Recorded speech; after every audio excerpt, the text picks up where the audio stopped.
Good morning, Titans. It's Friday, March 31st, and you're watching Cen10 News on the Titan TV channel. I'm Reggie Abouid. And I'm Connor Denisi.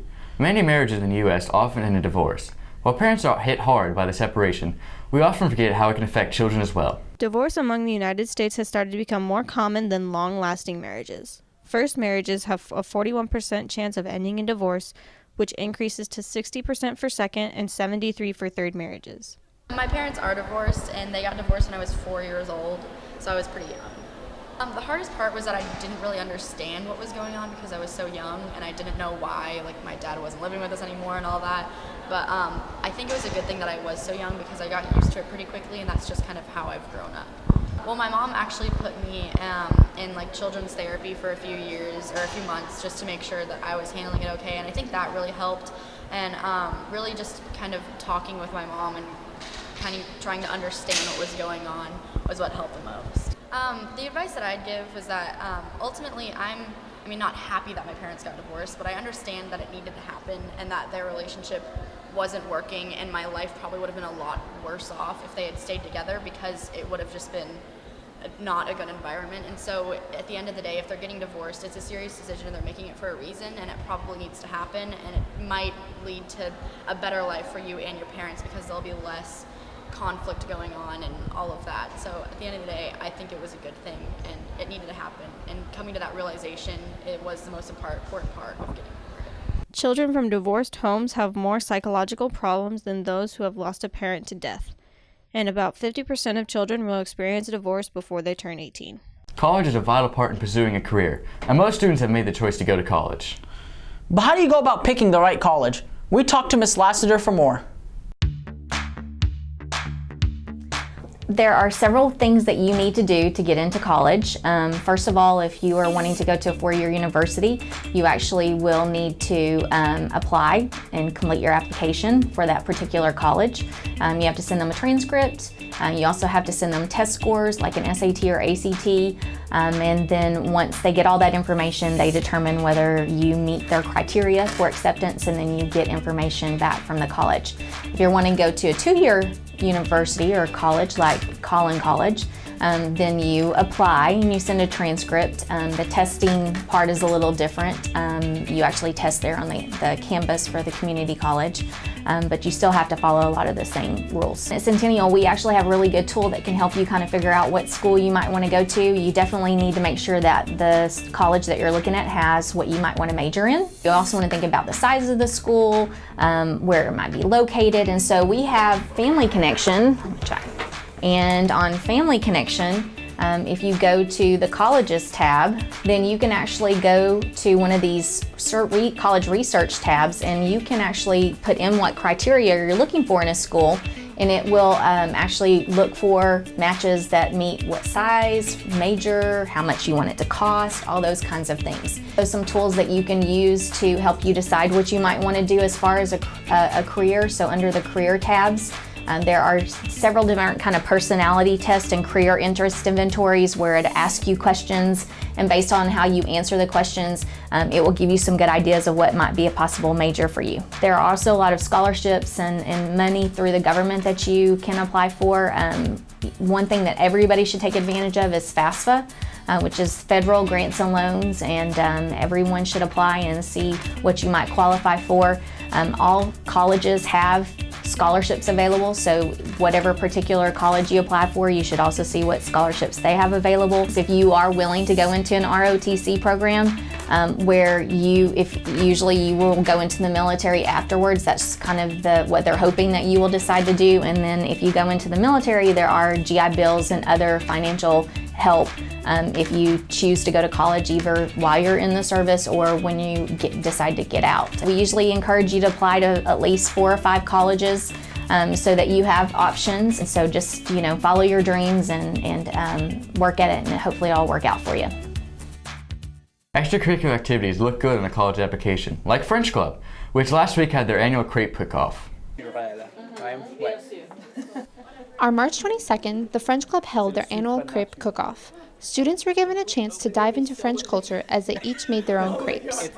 Afterwards, students got to customize their crepes with a variety of toppings, ranging from strawberries to cheese and chicken to whipped cream and chocolate, and then eat their masterpiece. We talked to Mrs. Urquhart to understand the significance of crepes and why they're made here in Centennial. Crepes are a traditional food throughout France. Students enjoy them after school for a quick snack, and you can buy them at many vendors as you're walking along the streets in France.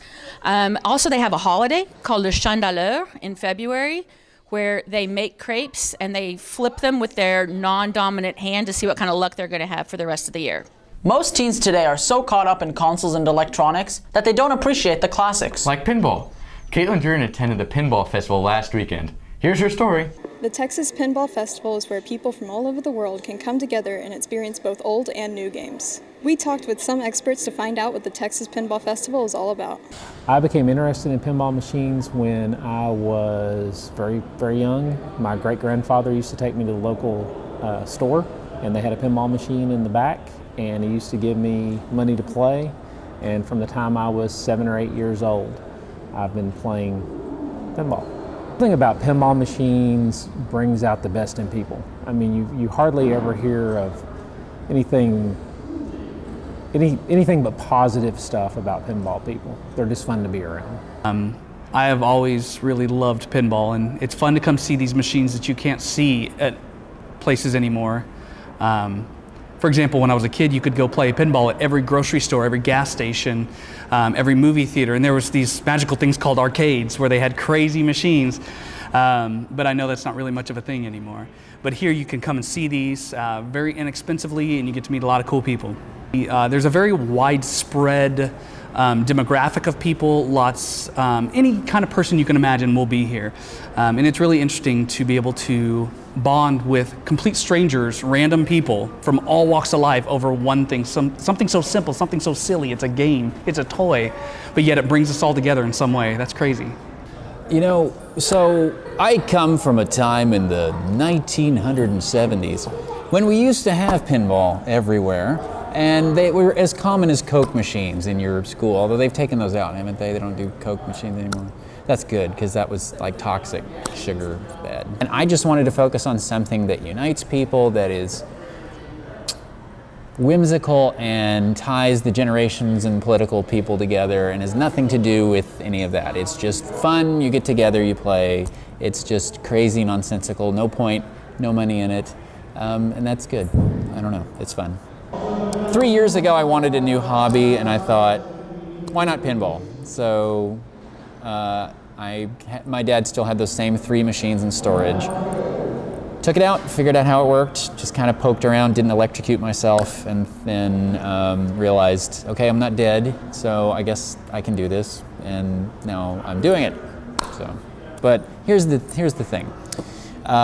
You live in a world of screens. You have laptops and phones in your pocket. When you go to the airport, they used to have these signs that had like the gate arrivals would like click, click, click, click. It'd have like all the little letters on a little spindle. The world was way more analog before. It was louder and clankier and smokier and all this crazy stuff. And it was wonderful and terrible at the same time. Well, now it's clean and we have screens and it's all kind of virtualized, except for pinball. Pinball is, I mean, you can play a pinball video game, but the actual game of this thing flying around in there, and it's a physical experience, and you can see that look on little kids' faces that are like, this is different. There's something interesting about it, and it teaches you about mechanical engineering a little bit and about, electrical circuits. So it's kind of, if you're kind of geeky, you can turn it into fun and a learning opportunity. So I just kind of see it as both. Centennial's SPCA Pet Drive will take place from now to April 7th. Boxes will be placed in the rotunda and cafeteria. They need items such as paper towels, dog food, and laundry detergent.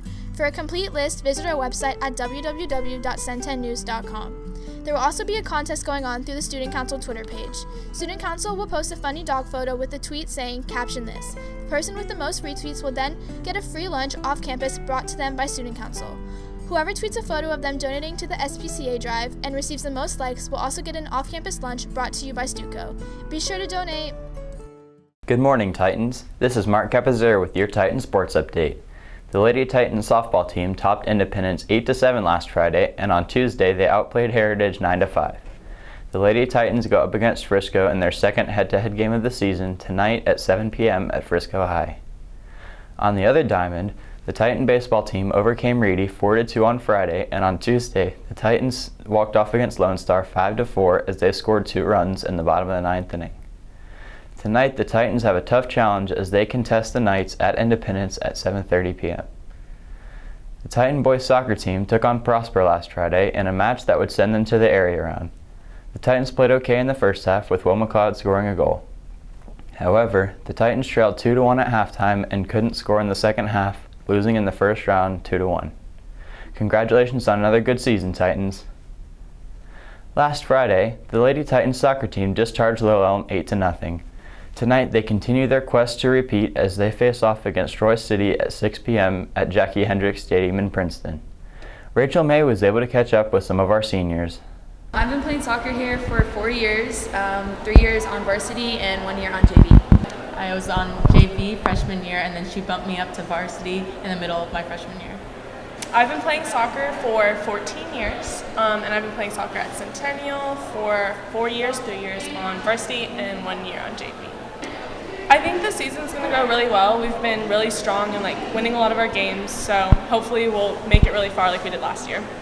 I think the rest of our season's going to go really well. If we win this Friday, we have Prosper most likely on Tuesday, which will be a great game, and we would really like all of our students to come out and support us because that game is going to really test us. I mean, last game we won 8-0, so I think that we're going to do really good our whole playoffs and hopefully make it really far. Our next game is this Friday, 6 o'clock at Panther Stadium. Come out and support. We play Royce City. I've learned a lot about teamwork. I've learned a lot about working together. I've also learned a lot about winning and the mentality it takes to be a champion. We were state champs last year, so we're really hoping to repeat that or at least give it a best run for our money at making it back to the state bracket finals, I guess you could call. And just working together and really supporting our school is the main thing that I want to do. Reporting for Cen10 News, this has been Rachel May. Thanks for watching this week's show. Be sure to check out our website, cen10news.com, and follow us on Twitter at Cen10news. Have a great weekend, Titans.